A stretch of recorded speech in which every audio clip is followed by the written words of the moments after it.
I got 11 years of my prison sentence knocked off. 11 years. I left prison. And when I left there, I got a letter from the governor's office that said that this young man he's serious about his change and he's trying to overcome it. He's impacting and inspiring. I got this letter, this paper.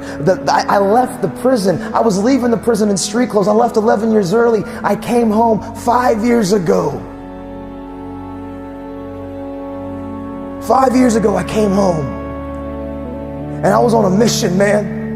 And I was just a broke down dude that's just hungry, and I refuse to fail. I refuse to give up. I may make mistakes. I may do it the first time, the second time, but failure's only failure until you stop trying. Listen, some of you're afraid and you're letting fear, whatever your dream, whatever your goal, whatever it is that you want to achieve, you're letting fear paralyze you. Listen to me. You're never going to know if you can swim unless you jump in the water. You're never going to know that you can achieve your dreams or you're going to fail unless you get into the water. That's when you're going to find out if you're sinking or you're swimming. And here's the truth. Failure's only failure until you give up, man. You don't have to get it right the first time. It's not about perfection. And so some of you, maybe you struggled and you've messed up and you've relapsed, or you've made some hiccups. And even some of us that aren't struggling with addiction, you've made some poor business choices, some poor relationship choices. You've struggled. I'm telling you what, it's not about perfection. It's about progress. Keep putting one foot in front of the other. Giving up is not an option. Giving up on your loved ones is not an option. Giving up on your sobriety is not an option. It's not. I want you guys to understand, you're in the game, man. You're in the game, man. We're in this together. I refuse to believe that addiction and living a life full of drugs and bound to these thoughts and these failures is all that we have. It's not. I'm 10 years sober, and I promise I don't white knuckle it. I'm not counting the days. I'm just chasing down my dream, and I'm no different than any one of you in here. You plus God is always the majority. Period.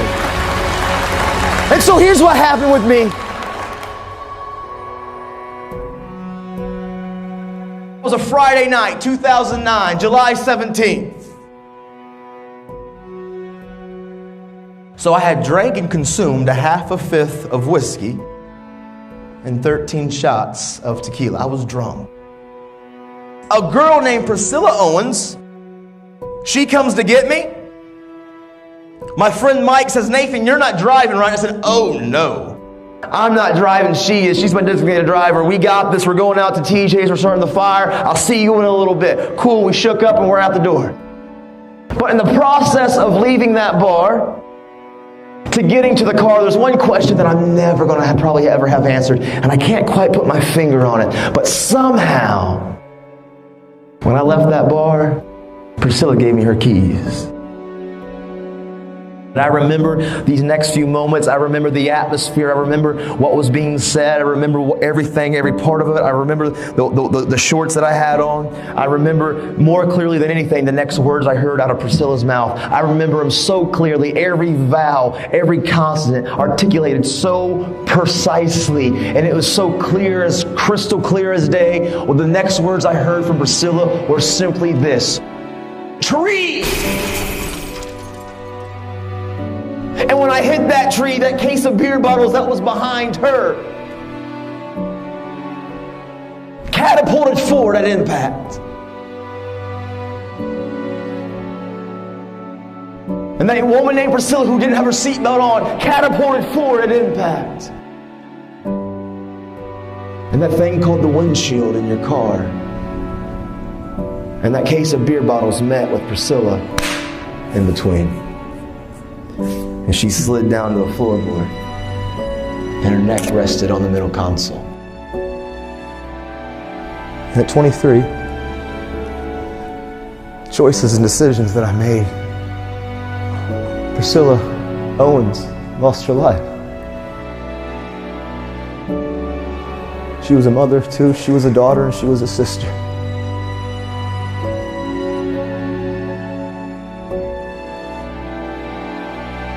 What happened, though, is the family wanted me to contact them right after that. They said, listen, there's no reason for two families to be destroyed. We want you to know that we love you even though we don't know you. We forgive you even though we don't know you. But do us a favor. Just try to make the world a better place. Try to don't let Priscilla die for nothing. Just make a difference.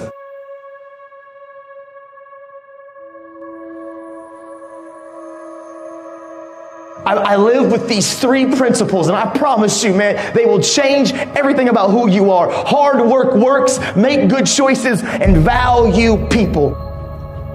I decided 10 years ago, literally, when this all happened and I went to prison, I was like, you know what? I want to make this promise. I want to keep it to this family. I come from a lot of brokenness. I don't know where to start, but what I do know is the importance of the choices that I make. And so literally, I wrote the word, change the world, and I slapped it on my little prison cell window. And every single day I woke up and I realized, make good choices, great things happen.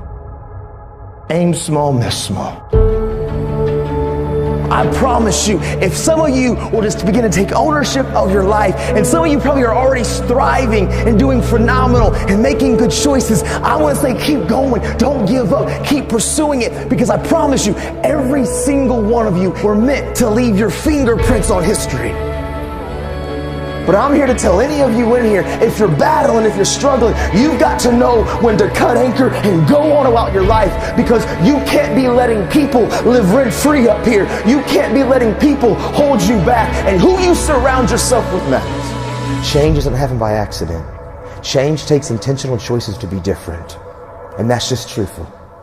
Today, I'm going to give my attitude all that I got. I'm going to give working on my character all that I got. I want to try to be responsible with all that I got. I want to be the best me with everything that I got, with all that I got. If we can every day look in the mirror and say, I don't need to be perfect, but I want to progress today. Every day, I'm going to get a little bit better. I promise you, accountability and transparency will change your life. As much as you want to sometimes isolate and be by yourself and think that you can do this on your own, you can't. You're not an island, and you can't do this on your own. And it's, yes, we got to have our good friends. We need to have those people that can encourage us, but it's not just on a horizontal level. There has to be a vertical level. Those coaches, those mentors, those people that have been through some things in life, you need them in your life. You need counselors and people in your life that can see you and see your blind spots, because we normally in life, we will not see our blind spots. Make good choices, great things happen.